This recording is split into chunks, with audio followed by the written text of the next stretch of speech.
আজকে আমরা কথা বলবো সিরোসিস অফ লিভার বা ক্রনিক লিভার ডিজিজ পেশেন্টদের ব্যাপারে।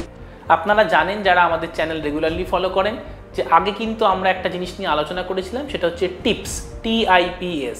যে সমস্ত সিরোসিস পেশেন্টদের পেটে বা বুকে জল জমা শুরু হয়েছে, কারু কারু হয়তো রক্ত বমি বা কালো পায়খানা, এই সমস্ত সমস্যাগুলো থাকলে তার একটা সহজ সমাধান হচ্ছে টিপস।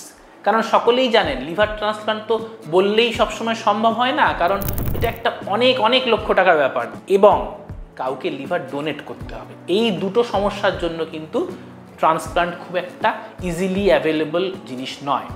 তো সেখানে টিপস কিন্তু একটা খুব বড় সলিউশন। আমি আগেও বলেছি, আরেকবার ছোট করে বলে দিচ্ছি, আমরা কি করি, গলায় একটা ছুঁচ ফুটিয়ে সেই ভেতর দিয়ে অ্যাঞ্জিওগ্রাফির মাধ্যমে আমরা লিভারে একটা স্টেন্ট বসাই, যাতে কিনা লিভারের প্রেশারটা কমে যায়। তো অনেকে আমাকে একটা প্রশ্ন করেন যে ডাক্তারবাবু টিপস ধরুন আমি করিয়ে নিলাম, তারপরে কি আমি ট্রান্সপ্লান্ট করতে পারবো, মানে লিভার পাল্টাতে পারবো? একদমই পারবেন, অবশ্যই পারবেন। টিপসের পরে বেশ কিছু মানুষ কিন্তু ট্রান্সপ্লান্টে যেতে পারেন যদি দরকার হয়।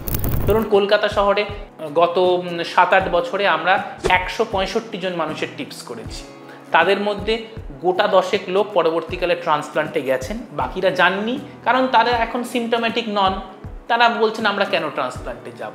দ্বিতীয় যে প্রশ্নটা আমার কাছে অনেকেই করেন এবং যেটা মুখে বলে বোঝানো খুব কঠিন, সেটা হচ্ছে ডাক্তারবাবু এটা হয় কি করে। এখানে আপনারা দেখতে পাচ্ছেন পেশেন্টের গলাটাকে আমরা প্রথমে ক্লিন করে প্রিপেয়ার করে নিলাম, তারপর আলট্রাসোনোগ্রাফির মাধ্যমে USGর মাধ্যমে দেখে গলার শিরার মধ্যে আমরা ঢুকলাম। অ্যাঞ্জিওগ্রাফির মাধ্যমে আমরা প্রথমে লিভারের মধ্যে ঢুকলাম। লিভারের ভেন থেকে কি হয় এখানে দেখতে পাচ্ছেন আপনারা, USGর মাধ্যমে আমরা কিন্তু লিভারের দুটো শিরার মধ্যে একটা যোগাযোগ স্থাপন করানোর চেষ্টা করলাম। তারপর সেটার মধ্যে একটা স্টেন্ট পরিয়ে দেওয়া হয় বা জালির মতো জিনিস পরিয়ে দেওয়া হয়, সেটাই হচ্ছে টিপস। তারপর দেখুন এটার পরবর্তীকালে কিন্তু খুব সুন্দর ফ্লো রিএস্টাবলিশ করে গেল। সুতরাং টিপস কিভাবে হয় এটার একটা ছোট্ট এক্সাম্পল আপনাদেরকে আমি দেখালাম। মেজর অ্যানাস্থেসিয়াও আমরা এখন আর দিই না এবং পেশেন্ট যদি সব কিছু ঠিক থাকে 1 দিন বা 2 দিন পর কিন্তু বাড়ি চলে যেতে পারে।